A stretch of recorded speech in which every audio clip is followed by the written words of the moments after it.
PMax offering yet. PMax for local goes live in August, right?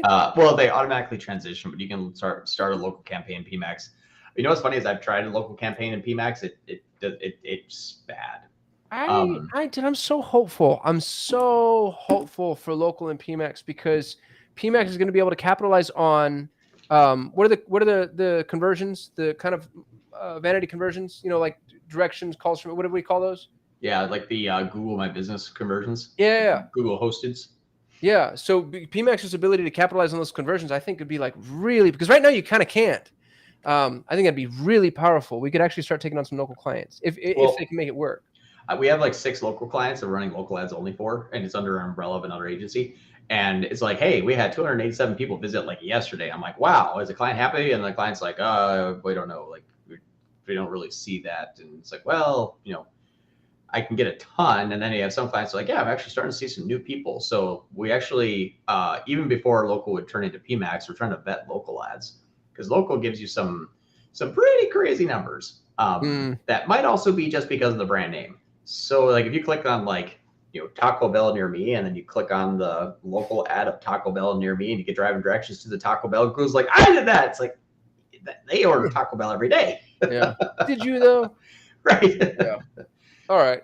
That's fair. Real quick, shout out to our new members, Corey Lindholm, who's actually been on our YouTube channel before. But y'all, if you haven't checked out Corey's video with us, it's amazing. We're going to have him back to talk PMax best practices. I was supposed to do that today, but I had to push it. Leo Alexander, Late on Breaks, Chanda Craig, Suzanne Knudsen, Marina Boycheva, I'm so sorry I mispronounced your name, and Ankar, what the hell are you doing? Why are you a member? That's so funny. And Louis Krieber Gagnon and Joel Greener. Thank you for joining the Solutions 8 channel. We appreciate you dearly. John Rolla has another one. Instead of PMax, until PMax offer this, if I were to switch to standard shopping, would it even be worth running a retargeting campaign alongside it?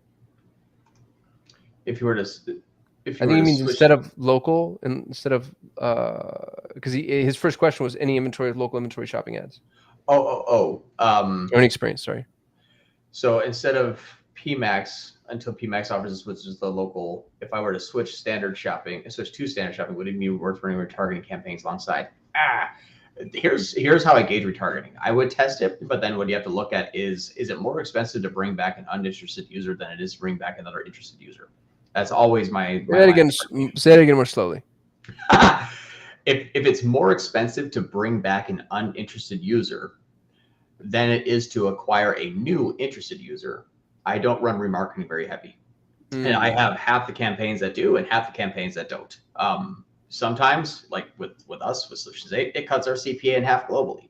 And some other ones where it's like, okay, every single like new YouTube conversion is really fast, easy, cheap, and is amazing. It's $12. Costs us $17 for a remarketing one. It's like, I'd rather take that $17 and after 4 of those transactions, I have a whole new user that's free because I've wasted $4 more and then $4 times 4 clicks. And now, boom, I have one more conversion. So it's a law of averages, really. Now, volume is taken into consideration. If you've maxed out locally of an inventory and then you have to suck up additional volume at, albeit even a higher CPA, that's okay. But if you're saying I'm not even maxing out my search impression share, or I guess I would say a click share in your shopping, just keep pumping that in if your display isn't working. Most of the time, what I have a problem with is display is still kind of fatty to me, and it still kind of goes off on its own, even areas that I don't want to. I'm like, there's no way the person that's an existing customer, their kid is, I think, slamming on like Candy Crush mobile app all the time. Exactly.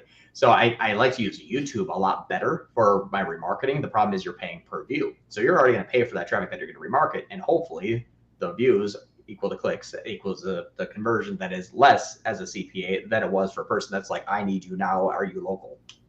So it really just depends. Isla says, hey, this episode will be about local. I have a question about local PMax too. Cool. Isla, can't wait to see it. Khalid Alameri. This is interesting. Since mid-June, my PMax went south in bad results. Why is that?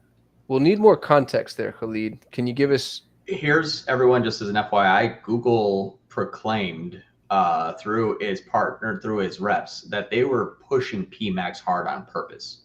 So if you have a really well built out shopping campaign and someone turns on PMax, they're like, hey, you're just as good as a really well built out campaign. They're starting to pull back on that a bit. So you have to become really fluent and smart in everything you've ever done inside of PMax and understand it intimately. Like why, if I added a slight audience group of mine, did my new customers drop and my returning customers increase because my ROAS, went higher, but my CPA is higher because I'm overshowing ads to my existing audience that's not delivering my new customers. So now my volume is dropping, my costs are going up. Like you need to know this stuff so well that if you're going to rely on it, it's not just we're now off of the Google bullet train, and now we're walking.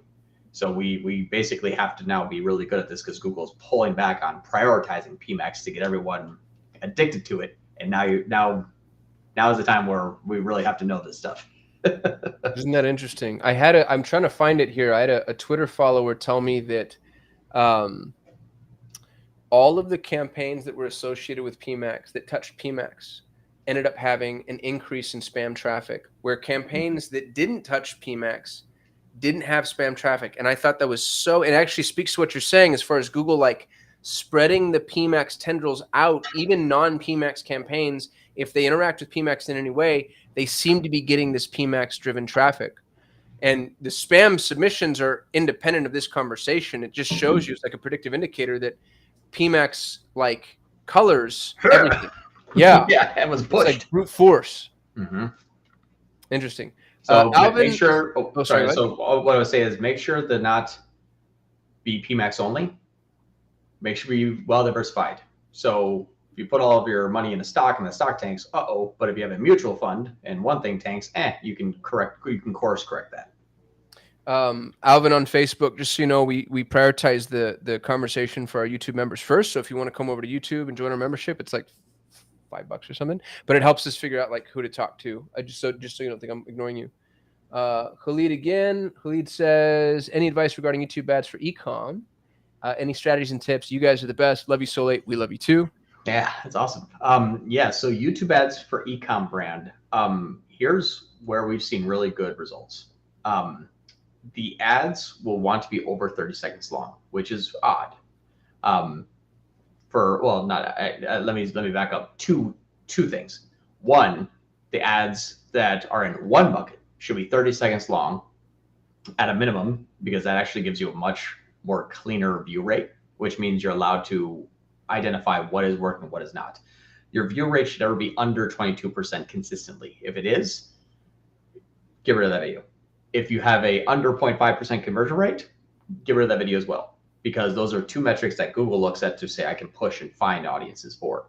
So just as a metric, you want to look at that, but you can't have a view rate on a 9-second ad that's it's going to be 50% all the time, because they watched it all because they couldn't really skip, because you watched half the video by the time the ad was shown. Bumper ads, the kind of same thing. Bumper ads don't even give you a view rate. It's just zero. So make sure that you have some longer tail videos that you can start to test audiences with, but make sure that you're also testing the placement. So I like to do DSK keywords, interest, the all converters, and anything else that you would have as I like to actually do a DSK split between people interested in or people that typed in recently on Google. Those are two audiences that work really well. And then placements work really well too, but have your placements have a lot lower of a budget. In terms of what videos, I despise gurus. I was like, here's the craft the perfect YouTube video. I have like, oh my gosh, that should have ran, having the best results, then vice versa.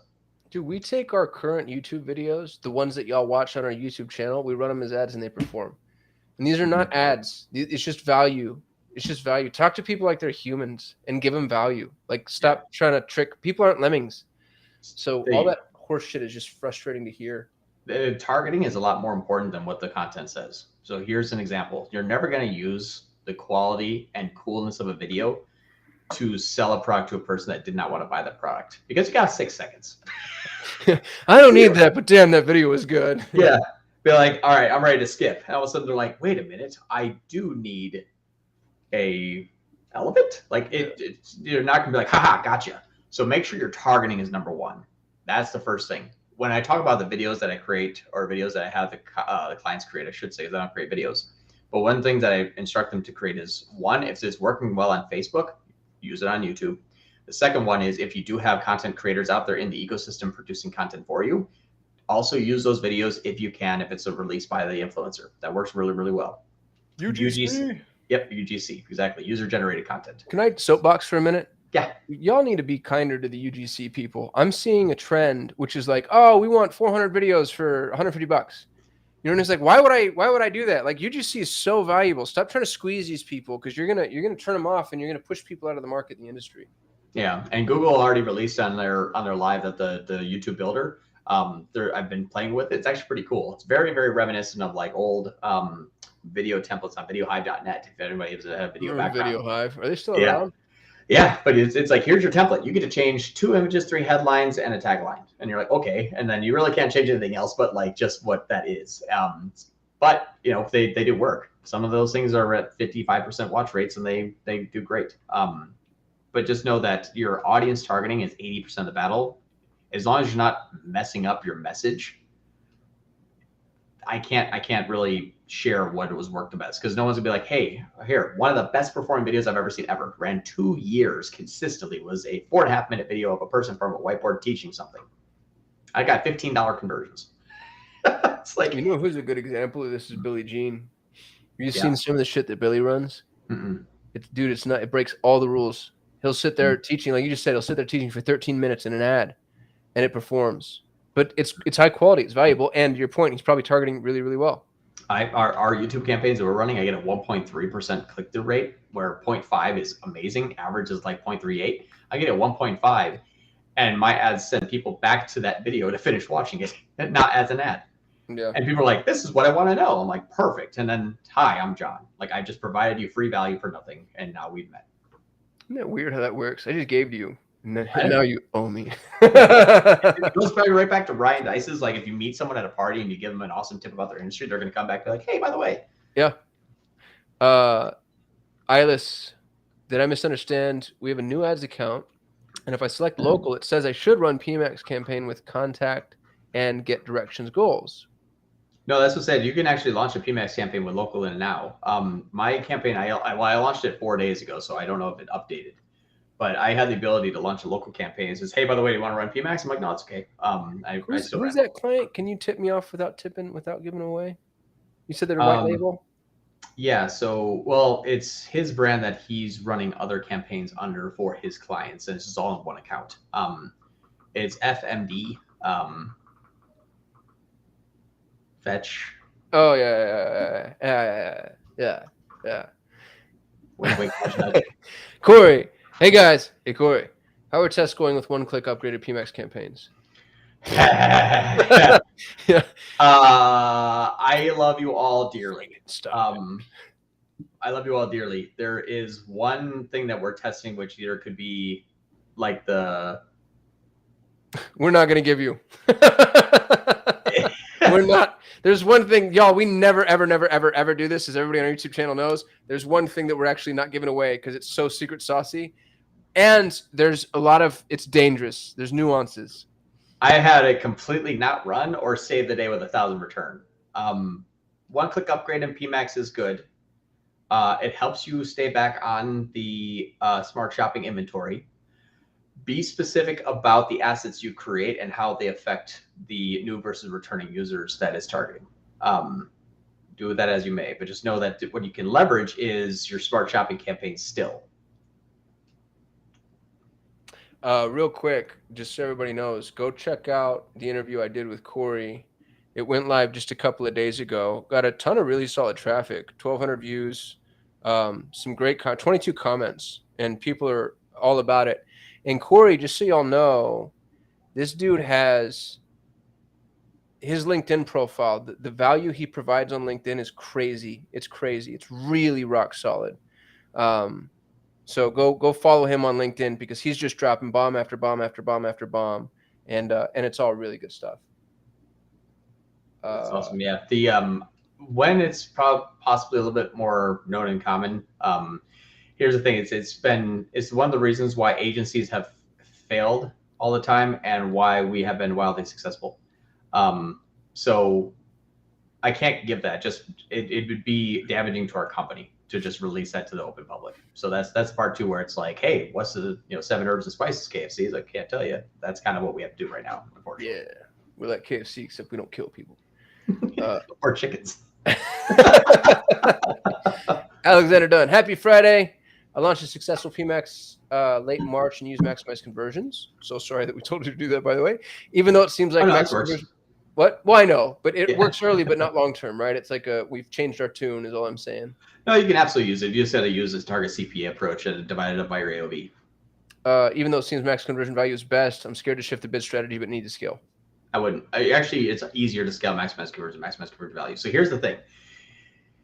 If you start maximize conversion value first, you can use new customer acquisition to push it. You have to upload your list. You have to have a good match rate on your list, and your tag has to have been active for 540 days before making this change. If not, it doesn't matter.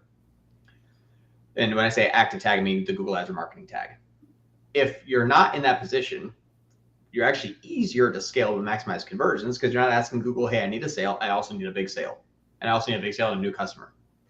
But if you're like, hey, Google, I just need a sale, it can scale up there. You can throttle how much you're scaling by saying, okay, give me more sales. And all of a sudden your CPA starts going up when you're making more sales. Well, add a TCPA, just add up at higher than what you're currently scaling to, and it'll push that back down.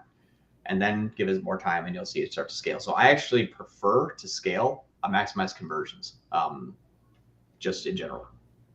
We have a new good person, by the way. It's Carson. What's up, Carson? Thank you for being here. Stephanie Dressler, in earlier video, you advised launching PMax with max conversion, but I think you recently said max conversion value instead. If yes, why for e-commerce specifically? Hey, we just nailed that one. That's the exact reason. We did it. Khalid, ROAS went from 300% to 210, did not touch it. Same PMax campaign. Not a single change, and the downturn was in June. Do you think that's just the blue ocean thing, John, with Google pushing more people into it?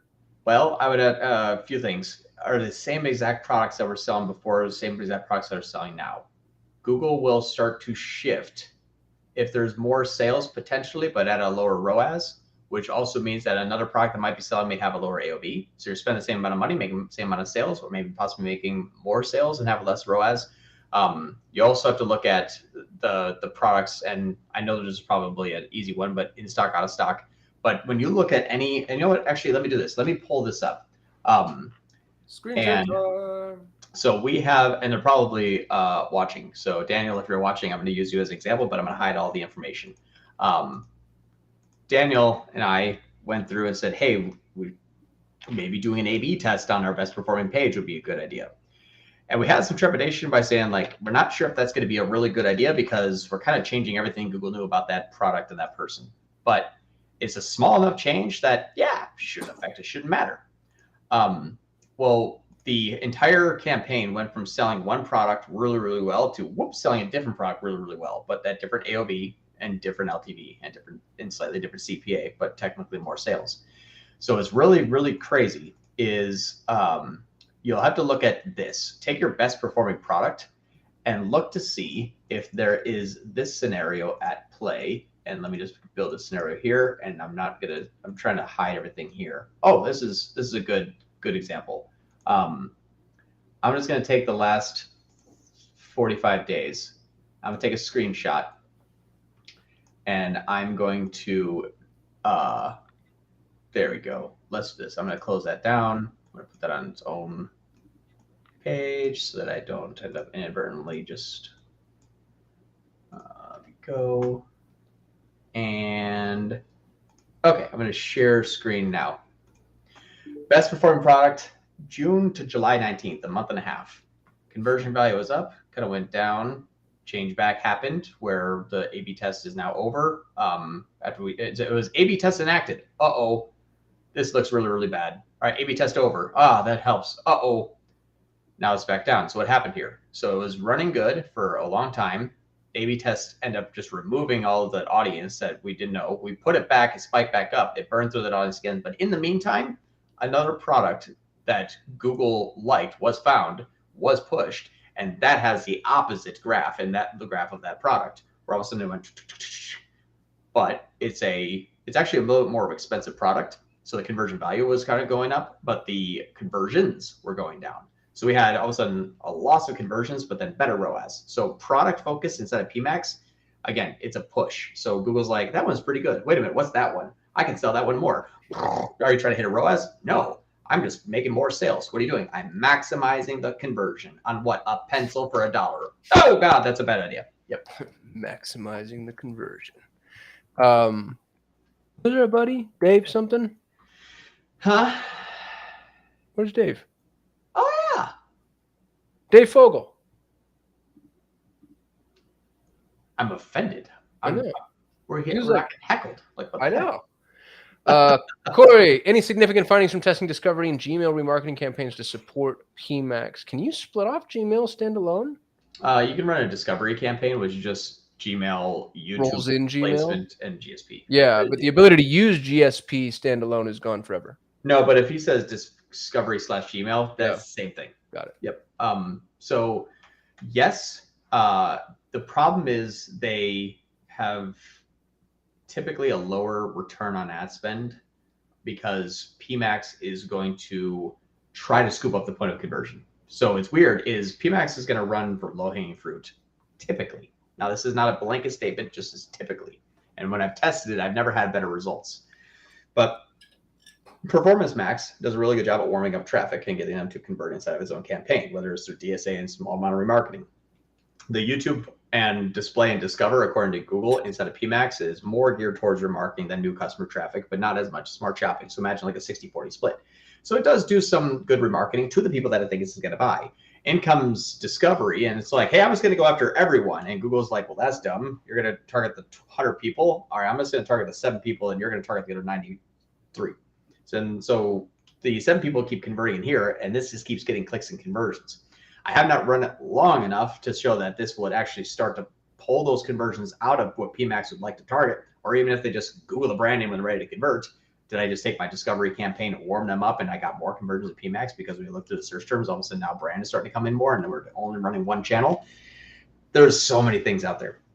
So what you have to look at is what is the path of conversion and what is the most often taken path of conversion? Because if it is an inbound search, your discovery Gmail campaigns will never get attribution for it. Your PMax will. Google Ads marketers aren't good at thinking top of funnel. We don't like it. Yeah, top of funnel is amazing, but then it's like, I love new cold traffic, but everyone has to convert at 30% conversion rate. Alexander Dunn, how much do you guys value view-through conversions and/or best way to communicate value to clients? Also, we don't know what placement view-through occurred. Incorrect. Yes, we don't know what placements the view-through occurred in. Right. So if your view-through conversions, I weight very little to that. The only way that I can really give an actual report is by using NordBeam. All the other attribution tools out there that even claim that they do, they don't. And I have that proven with data. And I have a very awesome client that spends a lot of money that would probably come on here and even say like, yep, I agree. The problem is view-through conversions are not attributable without a high degree of build out of a very advanced technology, which is what NordBeam does.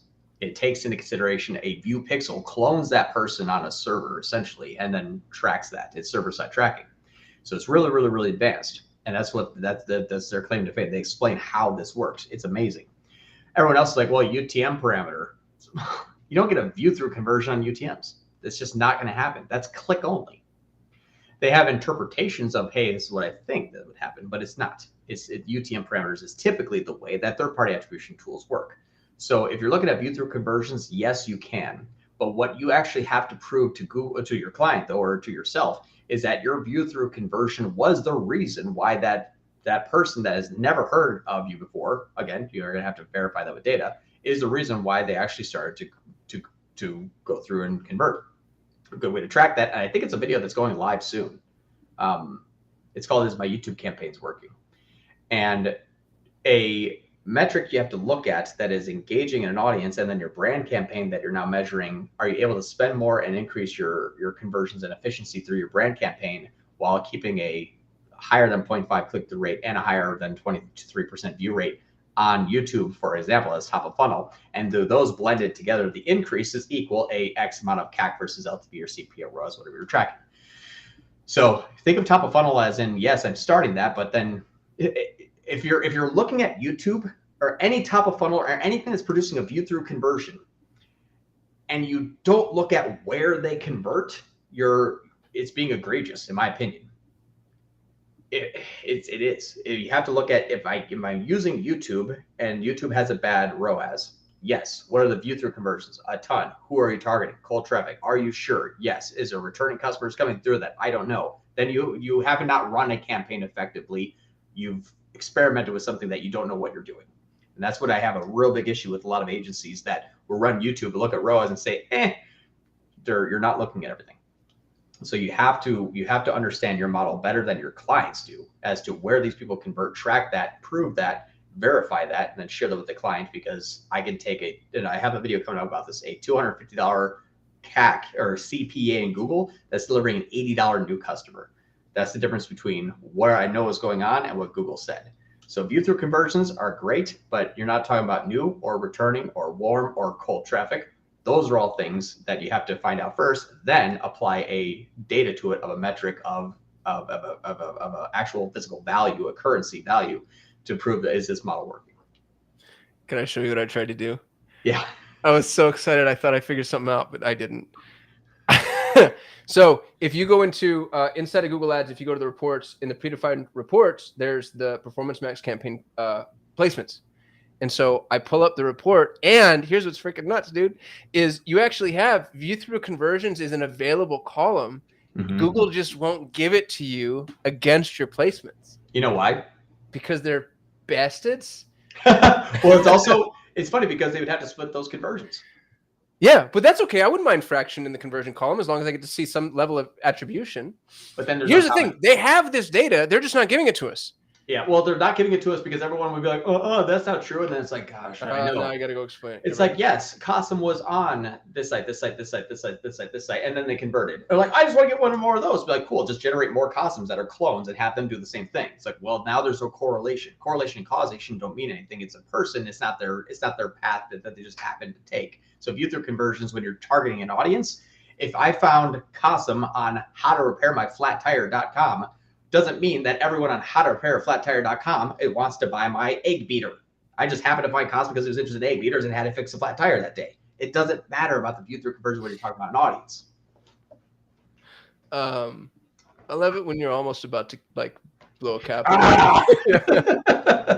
All right, so we start a campaign from zero. Should we push our returning customers to order online to get data with local pickup? Or B, should we use local campaigns, local PMax next to our e-com ads? All right, so we start our campaign. Okay, so brand new campaign. Should we push our returning customers to order online to get data? No. You can just import those returning customers. You don't need to feed PMax that way, right? Well, you can by using your data, which I highly do not recommend, because those are hard targets with expansion opportunities when they see fit. Well, when do they see fit? When it doesn't work. But if they always work, you're just retargeting. So it's not. But for local specific, because I know what you're saying, like the standard campaigns, there's a ton of danger there. For local specific, you're going to run out of that local audience pretty quickly, I would hope, and then the expansion target becomes viable. Well, how many are there, and what's your ad spend? There you go. 10,000 people and $50 a day. You'll never convert to those people. Yeah. Not if they're returning. So that's the thing too, is if you say, hey, I have a whole bunch of good returning customers and I only have enough money to go after all these returning customers and they're pretty loyal, you're just going to set up a retargeting campaign. You might get some every now and then, but not enough that's going to matter. Jan Slavnik. What's up, Jan? How would you go about scaling a PMax? Is stair stepping doesn't work? When going to max conversion or max conversion value, the spend shoots up, but conversions barely increase. When going to ROAS, it backs down. Yep. Give it 6 weeks. Every change takes 3 weeks to actually be felt, plus your time lag, and then you have time to see what's going on. I fought this metric till I was tooth and nail, and I'm like, no. And the months I was fighting that, I look back, I'm like, crap, it's right. It's like, you ever say something like, oh, that was just last week, but you've been saying last week for 3 weeks, and you're like, wow, that was a month ago? That's what happened there. The year 2000 was still 10 years ago for me. Still, that was just only 10 years ago.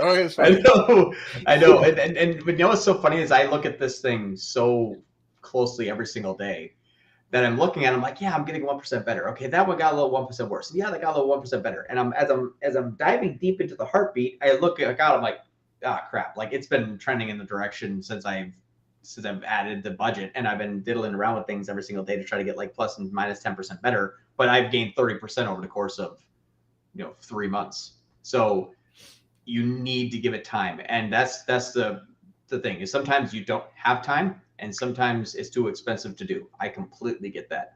My opinion is to do a small increase, so much so that it's not going to hurt, and enough that you can give it time. If you're spending 50, go to 60.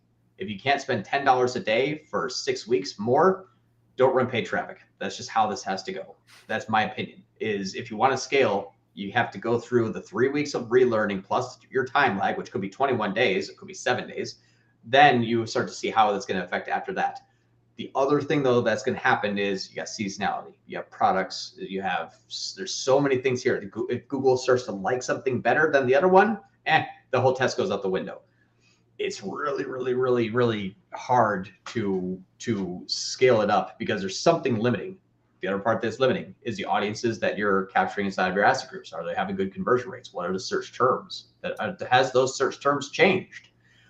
You look at your month over month, track the data that you can see, okay, I see the trend going in this direction. When you run PMax, you run everything that Google wants to do that week.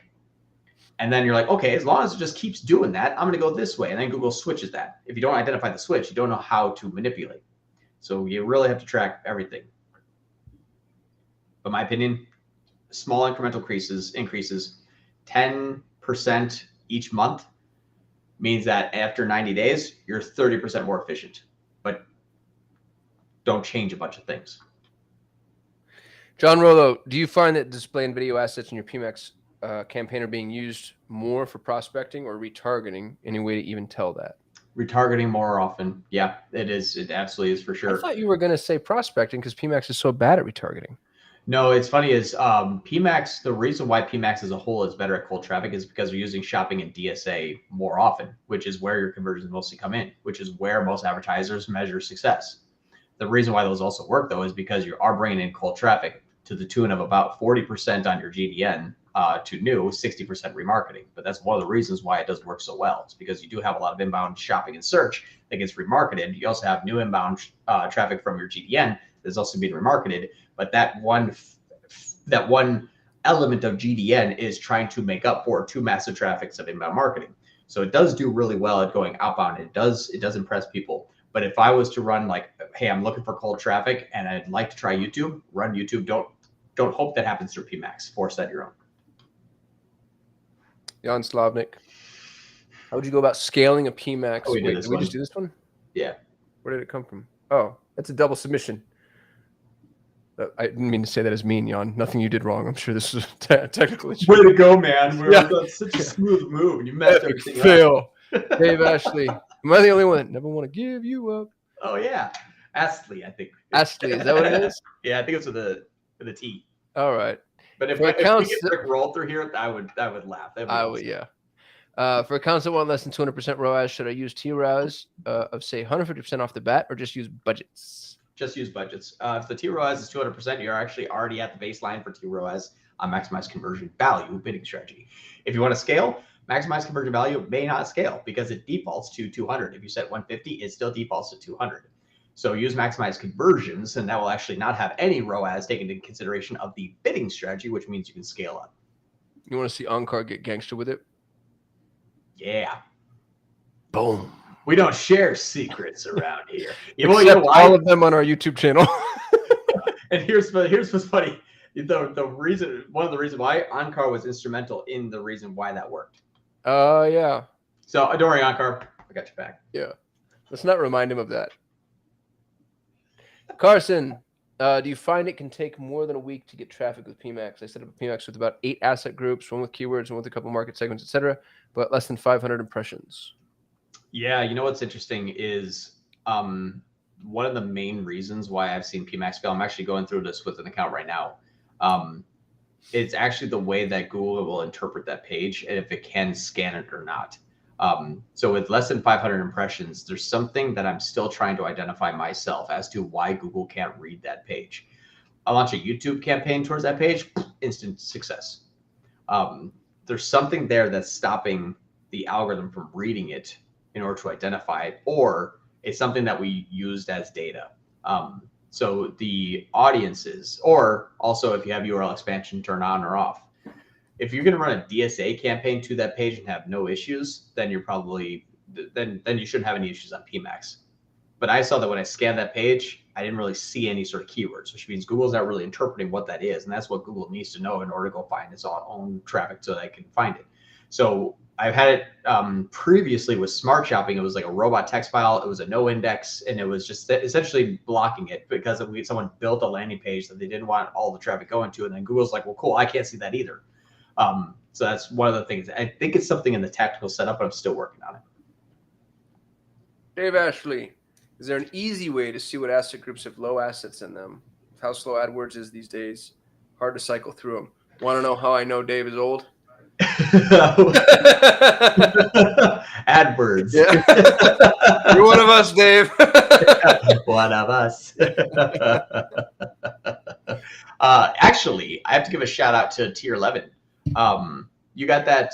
I forget what it was. It was a form. That was a form, but it was a preset report, and it actually pulled in asset group performance by campaign. It was a custom report, so it wasn't just a way that you just hop into Google and just like search for it. You have to build the report. I didn't look at it quick enough, but he was just like, hey, here's all the assets, where the landing page was going to, and if it has low, good, or high data. So Tier 11 does have that, which is fantastic. They sent it to me, and I was like, wow, that's amazing. I think it was last week, so I was like, I have to go, kind of play around with that. I haven't done it yet, but I know it was a custom report that he built. Suzanne, do you think they'll make PMax available for Google Grant accounts? I don't. The way that Google restricts you from being able to run grant accounts, you have zero control over in your PMax campaigns. So I don't see it, but it doesn't mean they won't make an exception soon. If they did, it would be a true set it and forget it.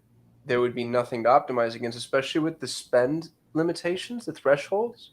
Well, the problem with that grant accounts is here's your free 10 grand, but always get above a 2% click-through rate and never spend And also more. you can't go over traffic. What was the limit? $2 CPC? $2 CPCs. And that was the last time I checked. So I haven't. Have you ever seen traffic to, Yeah. more than $2 CPCs? The problem is, though, you have to use maximize conversions, which actually will keep your CPC below 2, but you have to use broad keywords and you have to track conversions. So then it's like, all right, advertising, and I send it to like a blog, and yeah, now I have great low CPCs because it's a broad keyword of the word advertising, and my click-through rate is good because Google is pushing more ad spend towards that ad because it has good click-through rate.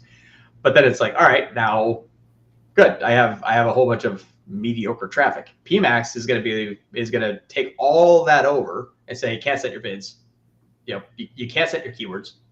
So if PMax doesn't deliver what verifies as compliant within Google grants, what is Google going to do? You ran the campaign that violated your own policy. Dude, Alexander Dunn just said, I've seen PMax options in a big Google grants account. I've seen shopping campaigns in a big Google grants account. So I even try to set it up and run, and then it doesn't run. And then when I try to enable it, it just says like, we're sorry, this has experienced an error. Like I can do all that up to the point where it's like, is it going to go? And it just errors out. The button's there, you just can't press it. Like you can add a negative keyword to a PMax campaign inside of your exclusions. And then when you try to add it to the campaign and click go, it says error. Yeah, there's a bunch of account level settings too that PMax just decides to ignore. Well, it's like, hey, all right, you had a negative keyword to your overall account list. Yes. Would you like to apply that to your PMax campaigns? Yes. And you click the button, it says error. It's like, no. Right. Dave Ashley, if a client's running Amazon, what should you take into consideration when running PMax or AdWords in general? But you won't have that client for very long, Dave. Here's what you take into consideration, that all of the ad spend that you run on Google is going to be found in revenue on Amazon. And Amazon conversion tracking, did they kill that or is it still intact?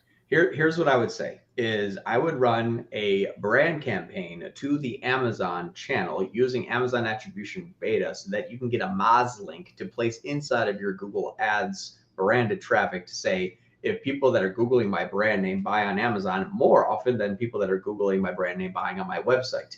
It's the highest form of intent to the warmest audience. You're going to pay a lot of money to warm up and then lose them at the point of conversion. So if you can see that your brand campaign is actually sending traffic to Amazon, that they're buying even at a better rate than when they send it to your website, that's an A/B test experiment that you can run and actually track it with inside of Amazon or track it with inside of Google to decide, if I do warm up this traffic, how much am I going to lose? And is it actually worth it to even do so? Because the sales on Amazon are fantastic, and the loss of my profit margin, because Amazon took 15% right off the top, still equates out to even a slightly better conversion rate than if I had a lower volume to my website with a higher profit margin.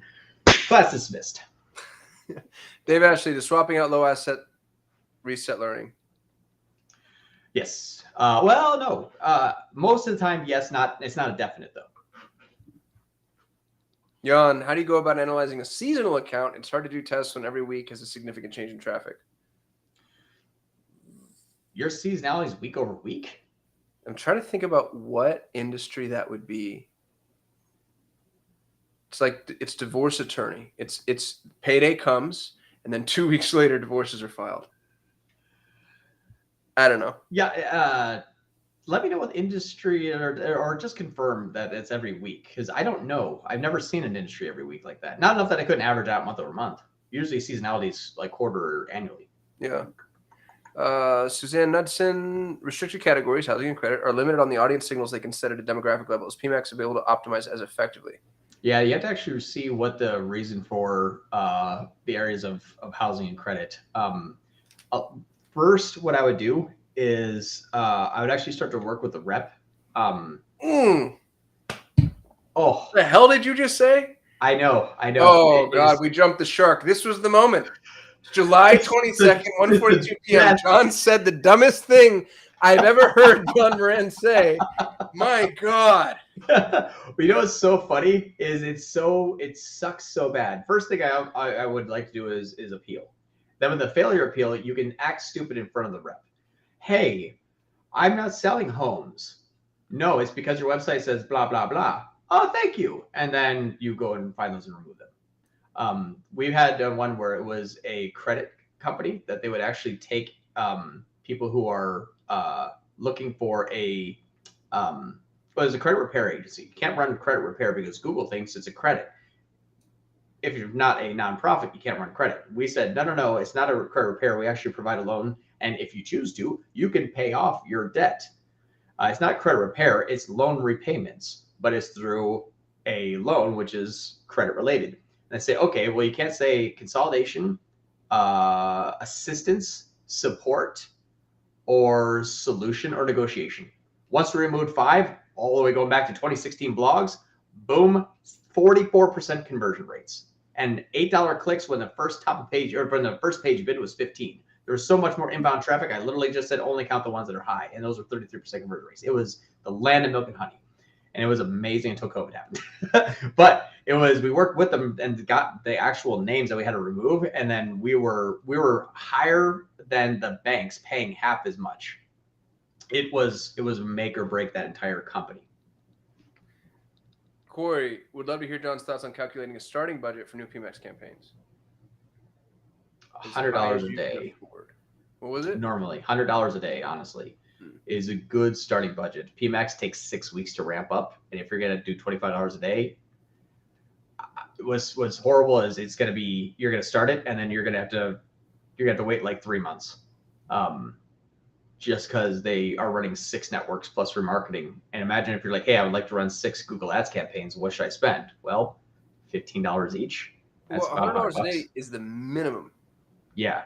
But if you can get more than $100 a day, like definitely, we don't take clients that are spending. Oh, yeah. So as an example, if you're starting a calculating budget, and if you're already running in the account, what you're going to want to look at is what is your CAC currently, what is your LTV currently, and how much new versus returning customers you have, and then a global MER, media efficiency ratio of the company.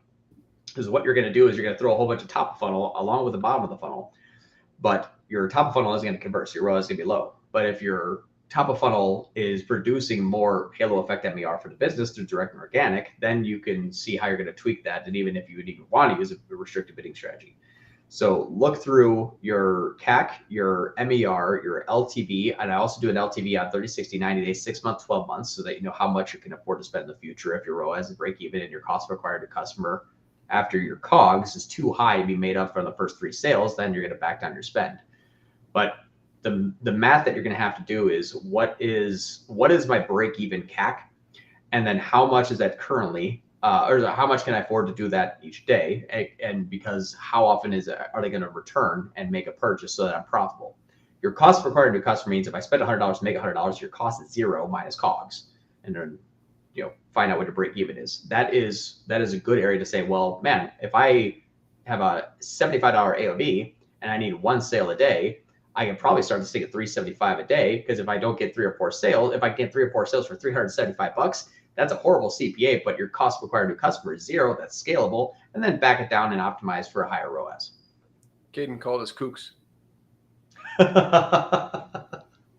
Also, we have a new good person. What's up, VR? Thanks for being here. I'm gonna say we go into rapid fire mode early. Okay. Because we have a lot of questions. I don't know if we're gonna get through all of them. Sorry, everyone. I'm trying to go fast. Ready? Yeah. Brett Nelson. All right. Does Google penalize or frown upon multiple brands in the same niche running ads at the same time? Different products, same niche, wall art. Not at all. No. I mean, Google, if you're looking at multiple brands from different advertisers, they're just going to take whoever wants to spend the most. Alexander, with cross-pollination and disconnect between what asset groups earn a click but not a conversion, but is it part of a conversion journey? What are the best signals to turn off an asset group without harming the campaign? Yeah, look at the asset group and look at the search terms that are coming in that asset group and what those conversions are.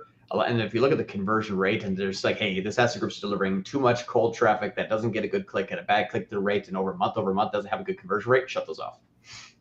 VR, how are you doing layered targeting on YouTube ads to find B2B clients? What kind of B2B audience targeting has worked, or do you recommend? Website URL does not work 100% of the time. Yeah, I would actually use long tail DSKs. Those are display search keywords and what they typed in on Google. Oh, sorry. That's it. I'm done. Really appreciate the detail and integrity of how you guys attempt to answer us. Oh, thanks, Alexander. We want friends. You got it. The high-tech hippie for a YouTube campaign, if it starts to slow down from a lead volume standpoint, should I switch to target CPA and bump up daily spend, or leave as maximize conversions, daily spends at $83? Starts to slow down from the lead volume standpoint. Look at the ads specifically and look at the point where you saw the slowdown versus where you saw good performance. Most of the time on YouTube, your YouTube ads that are being pushed are the ones that are going to be performing the best, but sometimes the ones that are pushed aren't performing the best. So if you see that, hey, this ad started to get more impression, more clicks, and my lead flow overall started to reduce down, it's not a budget yet. It might just be what Google is attempting to push harder. If there's a difference between those 2 ads, shut that ad off. The original ad will pop right back into play, and you should solve that. But look at, is the people that you're targeting start to atrophy, like your view per unique impressions start to go up, or your unique views per person start to go up? If so, you might have burned an audience too. Juan Hosami, I can't create a local shop visit campaign for one of my clients. The bidding section says max conversion value is only bidding strategy available for local campaigns. Yeah. The local campaigns always use maximize conversion value. Then they also place an arbitrary value on all your GMV conversions. That's so annoying. What's the value? Do you know? I always just set everything at $1 until something is more important than the other. Okay, so the value isn't forced. They force you to place an arbitrary value. Got it. Right. In the campaign optimization section says you need a positive value for at least 1 conversion action, which is what you just said. One says I don't have shop visits, driving directions, or click to causes conversions in the account. Thus, I can't assign them value. Is your Google My Business? Tried setting a value to my call from ads conversion, but it didn't work either. Any idea what I'm missing? I've never seen a Google My Business profile that's linked up to a Google Ads account not see those conversions available. So there's something probably wrong in the setup. Again, check the GMB integration. Yeah, Kasim, plug your ears, call a rep. Twice, dude, 2 times. God, just sending people in the mouth of the demons. You know what I had happen one time? Google needed to start a campaign for me. It was in queue. Oh, I remember that. I remember you telling. Yeah. I was like, why isn't that running? Like, I don't know. Oh, it's running now. You're welcome. I'm like, what did you guys do? Alexander Dunn, I need John's take on Microsoft Clarity. Some cool insights and features that can be applied to all user or audience segmentation if using. What's your favorite feature? I don't know yet. I actually just started it last week, so I'll have more. I don't have a lot of. Here's the thing: I have a lot of things, so I was like, well, I wonder if that's true if I take into consideration these 5 things. So I don't know yet. I'm going to be diving into it this week. Kate and our team set it up, gave me access to it, and I'm going to be reviewing it. I'm stuck on like 15 calls a day, which stinks. So I haven't had a lot of free time to dabble in it just yet. It's Microsoft's version of Hotjar. Mm-hmm. I didn't know that was a thing. Yeah, the one thing that I don't like is taking into consideration 21-day time lag, and now none of that data is actionable to me. So that's where I have an issue. Steve Babulal. My PMax started at 100% of budget for first couple of days, then spent no more than 10% of available budget for 5 weeks. Less than 0.3 ROAS is the time to kill or make changes. If it's less than 0.3 ROAS, if you're using maximized conversion value, and even without a T ROAS, is trying to get a 1.5 to 2x ROAS, which means if it doesn't get it, it's not going to spend. If that is the case, use maximized conversions. And if that doesn't help, clone the campaign and start on maximized conversions. Leslie Dreschler. Launch PMax without YouTube vid, just create a vids in an ad asset library, but nervous to add cause learning reset. Google automated vid is uberly cheesy crap while adding just one of mine, huge reset. In my opinion, Google automated vid is uberly cheesy. I'm not sure what that means. She doesn't like Google's automated bid creation, but so she wants to add one of her own. I'm afraid that it's going to reset everything. I'm not bright. I'm a stupid man. I read that as automated bid, not vid. Oh yeah. No, it is uber crap. Yeah, but they perform phenomenally. Well, that's also 2 things: good targeting, and a lot of times there is heavy remarketing. So I have a theory about that, by the way. I think that the Google vids get more placement than other videos. Oh, they definitely are, because right now they're having their video editor come out, so they're testing the best performing themes. Yeah, that's one of my automated bids are using that new theme that just came available in the beta. I'm like, oh, you just made me a new video. But here's my opinion. I'm okay with adding it just because YouTube. Here's the thing. If you're already running YouTube bids inside of PMax, Google's going to do it anyway. They're going to add those videos for you, whether you like it or not. So those are coming. If they're already there, take your cost per view by your views and see how much you're spending. A lot of times you'll have like 10,000 views at 2 pennies, and you're like, oh, it's $200, but I spent 10 grand on the account last month. Like, it's not affecting things. So you're going to see the ratio as to how much there's activity in there compared to everything else on the whole. If it's small, changing it, not going to have a big effect. Jan, I believe you guys said you don't even connect analytics to ads. Did I understand that correctly? No, you want to use analytics. We don't use it as a primary conversion action. Yeah, we connect analytics, but we don't use the analytics events as a source for conversion, because those miss 40% of the traffic. Alexander, do y'all recommend putting NB Northby? Non-brand. Thank you. I was going to get there. Search terms already being bid on in an MB search campaign as negatives for a DSA. So, well, I mean, if you want to, you would have to already know that they're going to do worse than DSA. The idea is to leverage CPA or top impression share bid strategy for Google Grant to go beyond the CPC limit. Oh, sorry. I thought this was carryover. This is a whole new discussion. Okay. I would actually, if it was for me, I like to have the best campaign perform and not sculpt, because what is really interesting is if you're using an automated bidding strategy, it's not the keyword. If you're using broad, it's not the keyword. And Google is going to just give whatever keyword, exact match close variant, the best search terms for that if it has the best performance. So whatever has the best performance usually just kind of gets locked into there, and it's up and running, and it's fine. When you do that ad preview and diagnosis, see what you're showing up for, you're going to see a lot for that keyword. It's going to match a whole bunch of random keywords. Jan says, tanning industry, it ramps up really quickly, increasing by 2-digit percentage every week. Unable to predict when the peak will be once there's a drop off. Oh, this was the seasonal. Yeah, tanning industry, it ramps up really quickly, increasing by 2-digit percentile every week. Unable to predict when the peak will be, but once there is, the drop off is slow, but steady enough, hard to analyze. Tanning is week over week. I'm guessing we're talking about, this is summer through winter, I would imagine. It has to be. I don't think that people choose to do tanning every now and then, unless it's just the same people. Then you might be targeting the wrong audience. I've never gotten a tan. I'm so Irish that's just an oven for me. It's just like, oh, you'd like to be red? You're like, no, I'm okay. I was born this way. You think in 100 years when civilization is refound again and they dig up tanning beds, they thought they were torture devices? So funny.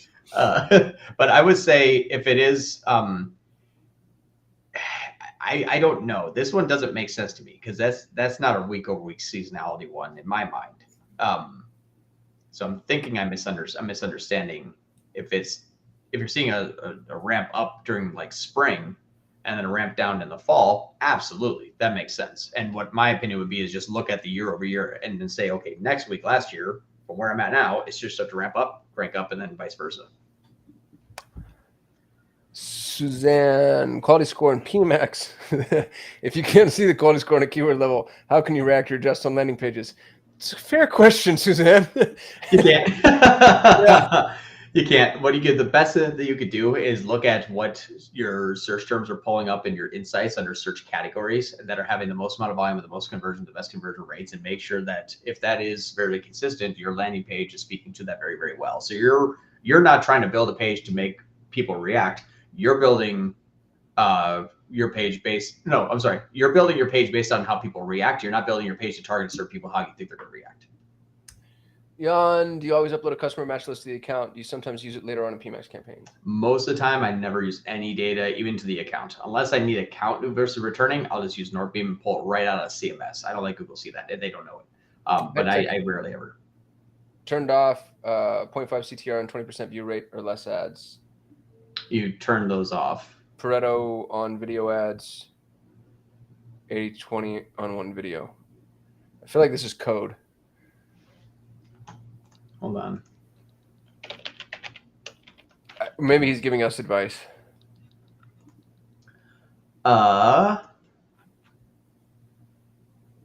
Let's chat on email, Matt. Carson, thanks for the answer about low impressions. So if I'm only putting $20 budget on the PMax, do you think that would make the impressions difficult to get? Didn't know about the $100 daily.